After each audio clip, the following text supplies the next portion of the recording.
My name is Emilia. I'm a 33-year-old stay-at-home mom. I've been married to Dylan for 6 years, and we have a 5-year-old daughter named Ruby. Since we got married, we've been living with my in-laws, Aaron and Scarlett. Both they and Dylan treat me more like a housekeeper than a family member. We live in Dylan's hometown, a quaint little farming community. The town is known for its close-knit, neighborly feel, common in agricultural areas. My in-laws are farmers, and ever since I married Dylan, they've piled farm chores, housework, and even neighborhood committee duties onto me. No matter how much I protest, they simply say, "It's the duty of a daughter-in-law." While the folks on the committee are nice, and housework is manageable, it's the field work that's particularly exhausting. I eventually got the hang of operating machinery like the combine harvester, but it was hard at first. Other tasks, like weeding, still tire me out. You really are slow, aren't you? You act like you're some kind of aristocrat. I'm sorry, Scarlett. Move faster! With your awkward posture, weeding will take forever. I'm sorry, Aaron. Every day was an apology to Aaron and Scarlett, whose words were cutting. Occasionally, they'd throw out harsh terms like stupid and inept, making me feel emotionally and physically drained. Hey Dylan, could you please talk to Scarlett and the others? My body can't handle this. Dylan responded with a vague smile. Come on, my parents are getting older. Help them out, we're family. That was his dismissive answer. But his expression shifted from casual to stern. What else are you good for except the chores my mom asks you to do? You're in no position to complain. I couldn't respond to his cold gaze and words, managing only a forced smile and saying, "All right, I'll do my best." Usually, I would have had a retort, but by then, my senses must have been numbed. I had thought Dylan was the one, especially given his gentle smile before we got married. How quickly he changed after we tied the knot. I realized too late that his smile was merely a facade. While he never raised his hand to me, Dylan became emotionally cold and left me feeling isolated. The only blessing in my marital life has been our daughter. Mom, Ruby is turning 6 next year and will be starting elementary school. After preschool, she runs to me and we embrace. As we hug, I stroke her head. I snap out of my daydreaming. Mom, today at preschool, you know. This time, walking back from preschool with Ruby is the most peaceful moment of my day. Mom, does your hand hurt? Ruby looks at me with concern. I had a bandage on the hand I was holding Ruby's with, a scrape from working in the garden. Thank you, but I'm fine. As I smile at her, Ruby's face relaxes. You're late. You're spending too much time just picking up a child. We are greeted by Scarlett's sharp voice as soon as we step in the door. Ruby and I both flinch. I wish she'd at least greet Ruby with a "How was your day?" Scarlett, Dylan, and my in-laws have always been cold, not just to me, but to Ruby as well. I quietly tell Ruby to put down her bag. As Ruby heads to her room to escape Scarlett, I hear Scarlett snort. Emilia, don't you plan on having any more kids? Ruby is already 5, time for a baby boy. I internally sigh. Here we go again. My in-laws are traditional and have always nagged me about needing to give birth to a son. While I stand there grimacing, Scarlett seems to remember something. Lillian and the whole family are coming for the summer vacation this year. Unlike you, she's a good wife and who's given birth to 2 sons. Show her some respect. Lillian is Dylan's sister and my sister-in-law. And she lives in Boston with her husband Stephen and their 2 sons, Leon and Glenn. They are as self-centered as my in-laws, and I find them hard to get along with. Leon and Glenn are no better. Their lack of manners is apparent. It's rare for Lillian to visit except for Christmas, so it's odd she's coming for the summer. The mere thought of the upcoming vacation gives me a headache, especially considering the friction between Ruby and Lillian's boys. Steven's a decent guy though, so that's a relief. Fine, I'll prepare their bedding. As I head upstairs, Scarlett calls out after me. Why not ask Lillian for some tips on how to give birth to a boy? My head heats up at her insensitive comment, and I feel dizzy. I turn back and see Scarlett's unsettling smile. Ignoring her, I go to my room and unlock my phone. The truth is, I have another source of comfort. Messaging with my first cousin, Nevea, who's like a sister to me. She's also a housewife and lives in Boston. We vent to each other about our families. We can't chat long because we both live with our in-laws. But these small exchanges are one of my stress relievers. I open WhatsApp to tell her about what just happened with Scarlett, but stop. There's already a new message from Nevea. Reading it, I'm shocked. About a month later, Lillian comes to visit for the summer vacation, bringing only her sons, Leon and Glenn. Scarlett tilts her head, puzzled by Lillian's actions. Hey, where's Stephen? Ah, he got caught up with some work. At Lillian's response, ah, that's a bummer. Well, make sure you all relax and recharge. Scarlett nodded in agreement. Let's play with water in the yard. Leon and Glenn tossed their bags by the door and dashed outside. Peering out, they had turned on the garden hose to full blast, splashing water all over the yard. If they keep spraying water like that, it's going to be tough cleaning the walls. And Aaron's cherished potted plants were nearby too. Unperturbed, Leon and Glenn happily splashed water and mud at each other. Wondering where Ruby was, I glanced around and saw her watching Leon and Glenn's antics from an upstairs room. Ah, I'm tired. Housekeeper, where's the food and coffee? You're as slow as ever.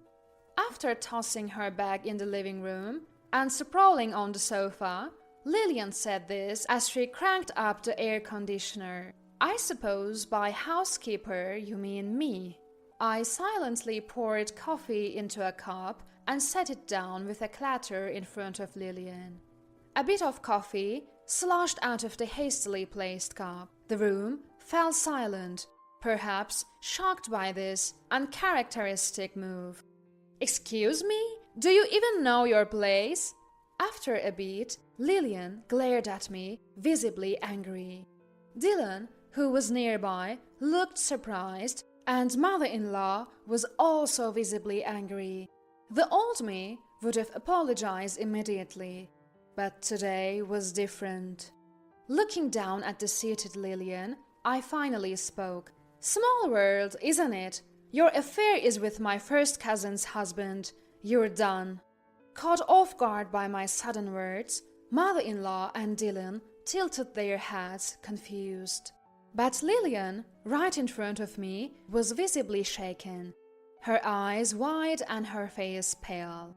To explain, let's rewind to the day I found out Lillian was going on a summer vacation. I was about to vent to my friend Nevea via text. When I received a shocking message, I'm getting a divorce. Concerned, I immediately texted back, asking if she was okay. I found out my husband is cheating on me. I'm tired and I'm considering divorce, Nevea replied. I could sense a myriad of emotions from her concise message. Can we talk tonight? she texted, and I agreed. That evening, after making sure the family was asleep, I quietly slipped out of the in-laws' house. I unlocked a small shed within the grounds of the in-laws' house, thinking it would be a good place to talk privately. It was a bit dusty, but that was the least of my concerns. Making calls inside the main house would just cause a ruckus and, worst case, my phone could get confiscated. I texted Navia that I was ready and received a call from her shortly after. "Hello." Navia's voice sounded nasal and muffled, likely because she had been crying. "Are you okay?"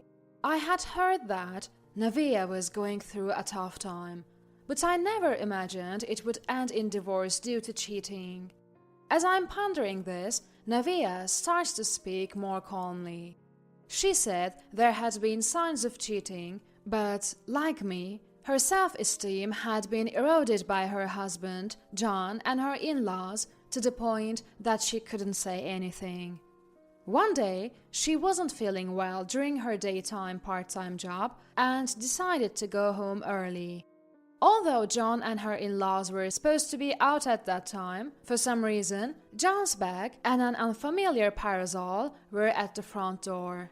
When she cautiously entered the house, she found John embracing another woman. The other woman didn't even flinch. She was surprised for a moment when she saw me, but then she grinned as if she had won. Navia continued. But that wasn't all. Apparently, John's affair partner was my sister-in-law, Lillian. I thought her face looked familiar. When I heard her name from John, I realized she was someone I saw at Emilia's wedding. Navia said. At this revelation, I was speechless.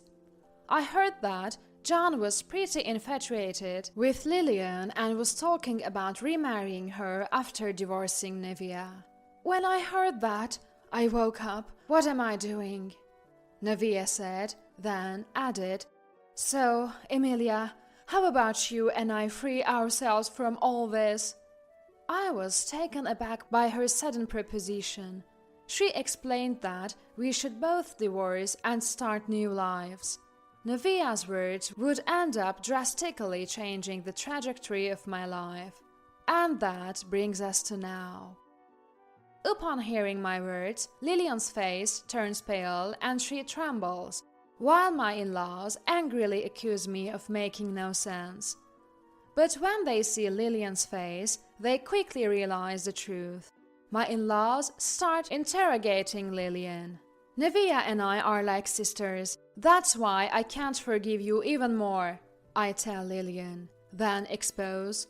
"That's why Navia has consulted a lawyer to sue you for damages. Stephen found out about your cheating and fled home, didn't he?" My in-laws began to panic upon hearing lawyer and damages. They're probably worried about their social standing and money. Then Lillian, who had been pale until now, glares at me defiantly. "So what? Even if I come back to this house, you'll just be working as a legit housekeeper," she says. I just smile. "That's not possible. I'm divorcing Dylan too," I say and pull out the divorce papers with my signature on them. Dylan, who had been watching all this like it was someone else's problem, suddenly starts frantically switching his gaze between the divorce papers and me. Realizing I was dead serious, Dylan tore up the divorce papers into tiny pieces. "What will happen to Ruby? You think you can raise her on your own?" Dylan's voice quivered as he spoke, showing a rare glimpse of human emotion that I hadn't seen in a while. Forgot that I was a working professional before we got married. Actually, I've already got a line on getting back into my old job. Hearing me speak assertively, Dylan looked like a fish out of water, opening and closing his mouth in disbelief. Behind him, Lillian was getting an earful from mother-in-law while she rambled incoherently. "And The sounds of Leon and Glenn laughing as they played in the muddy yard filled the air. I pulled out a spare set of divorce papers I had prepared for just such a moment. I've also decided to file a claim for damages against you, Dylan and Scarlett. My lawyer will be in touch, so please direct all future communication to them. Dylan stood there in stupor, as if drained of all life. Nevia had already consulted with lawyers she knew, and she introduced me to them. I paid the initial fee from my savings from when I was single and agreed to pay the rest from the settlement money. I made the time to meet with the lawyer, leveraging moments when I was out for community meetings. The recordings I had of mother-in-law and Dylan's verbal abuse, along with a detailed diary of what had happened, worked in my favor. The lawyer assured me this is definitely to our advantage. All the caution I had exercised, thinking it might help me one day if I decided to divorce, paid off big time. "Hey, don't make decisions without us!" Scarlett and the others noticed our conversation and started to confront me all at once. "Scarlett, Aaron, you've been so kind to me until now. I know the ladies in the community don't like Scarlett, but please do your best to build good relations with the neighbors after I'm gone." Maintaining my smile, I added, "And Aaron, maybe cut back on the affairs with young women and work together as a family. You'll need it." I subtly revealed Aaron's affairs while expressing my gratitude for everything so far. In a way, I truly am grateful to this family. I figured if I could manage with them, I'd be fine whenever I go. Upon hearing me, Scarlett and Lillian both turned their eyes towards Aaron. I had once witnessed Aaron cheating and had kept quiet about it. But now that we're getting divorced and becoming strangers, there is no reason to stay silent. While Scarlett and Lillian turned their ire towards Aaron, I walked past a stunned Dylan and headed upstairs. With just a few belongings and holding Ruby's small hand, I left the in-laws' house. As I headed toward the station, feeling more relieved than I felt in years, I ran into a woman who's known around here for loving gossip. I told her everything, what I had gone through and what had just happened.